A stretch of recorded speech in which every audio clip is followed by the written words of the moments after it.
The state's best greyhounds have descended on Slacky Flat Park in Bulli for the New South Wales Sprint Final. Tonight will separate the pretenders from the real deal as the trainers look to book a spot in the national finals to give their dogs a chance to be crowned the fastest in the country. One of those dogs is Barcia Bale.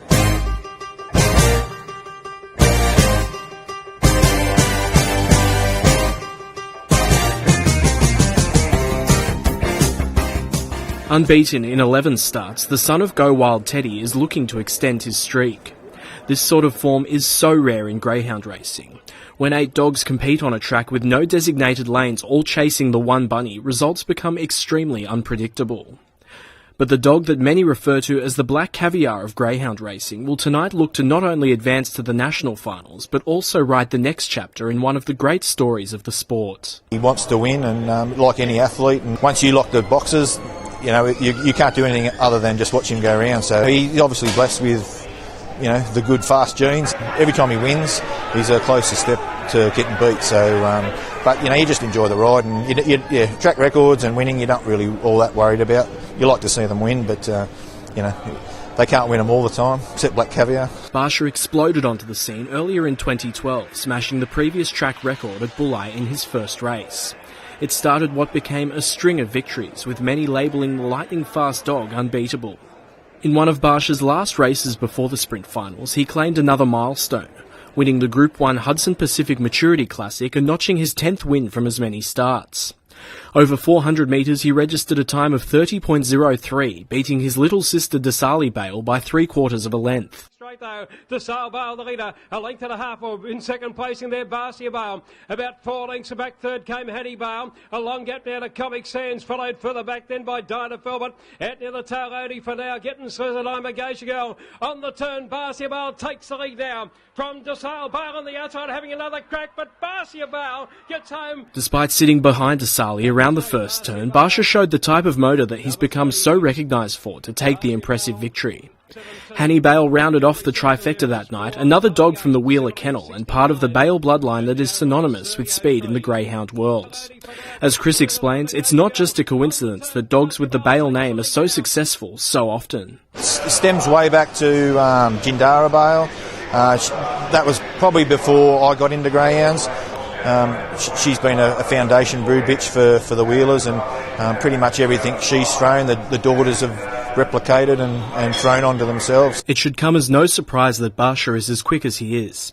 He's not the first champion dog to come from the Jindara Bale bloodline. The best greyhound would probably be Canton Bale, yeah. He was good right from the start. I trialled him a few times, and Canton Bale just looked fantastic in everything that he did. The way he used to use his brain in the field was absolutely sensational, and very few dogs ever do what he used to do. He would go left or right as such, and was like he had a jockey on his back. The level of anticipation is high at Bulli on the night of the sprint final, due in part to the build-up during the week. In the papers, 3 of the 4 trainers up against Barcia say he'll go 12 from 12. He's unbeatable in their eyes, and the black caviar comparisons keep on coming. We're looking forward to Monday night at Bulli. Barcia Bale will be the one to beat. It will open the favourite to win the sprint, and he knows Uno, obviously the one to beat in the distance final there on Monday night.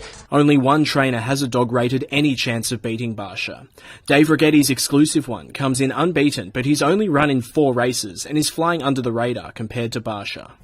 This could well be the race of the year. Exclusive one, Barcia Bale, Oaks Road. It is a fantastic race. It was good to see Barcia Bale come back to New South Wales last week. Exclusive one got up in the last stride to win his heat, and Oaks Road really came back from a break and blew Barcia Bale, who's been flying, really blew her away over the latter stages. As I said, it could well be the race of the year at Bulli on Monday night. It speaks volumes that Barcia is such a short-priced favourite and shows just how impressive his racing has been.